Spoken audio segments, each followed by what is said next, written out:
ہنسنے والے لطیفے۔ بیٹا، ابا جان کیا آپ اندھیرے میں لکھ سکتے ہیں؟ باپ: ہاں، کیوں نہیں بیٹا؟ تو پھر بلب بجھا کر میری رپورٹ پر دستخط کر کے دکھائیے۔ شاعر کو ہر بات پر یہ کہنے کی عادت تھی۔ نمونہ پیش کیا ہے۔ ایک روز وہ بازار میں جا رہا تھا، کسی صاحب سے ٹکرا گئے اور صاحب جل کر بولے، یہ کیا بدتمیزی ہے؟ انہوں نے فوراً کہا، نمونہ پیش کیا ہے۔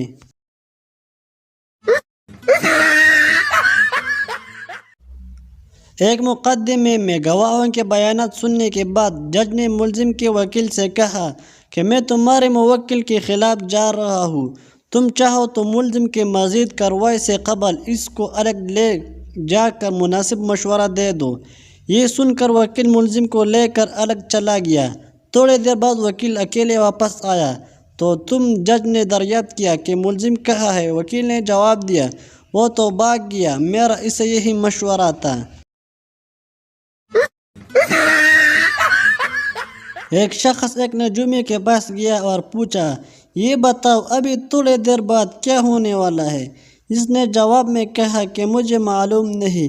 اس شخص نے اس کے منہ پر ایک زوردار تھپڑ مارا اور بولا، یہ ہونے والا تھا۔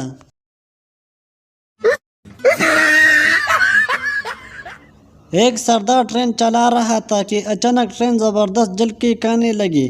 لوگ ڈر کے مارے چیخنے لگے اور سردار سے پوچھنے لگے کہ کیا ہوا؟ سردار نے کہا کہ پٹری پر آدمی تو تھا۔ لوگوں نے کہا کہ آدمی کو بچانے کے لیے تم ہم سب کو مارنا چاہتے تھے، سیدھا ٹرین اس پر ہی چڑھا دیتے۔ سردار نے جواب دیا کہ میں اس کو مارنے والا تھا، لیکن وہ پٹری سے اتر کر کھیتوں میں دوڑنے لگا۔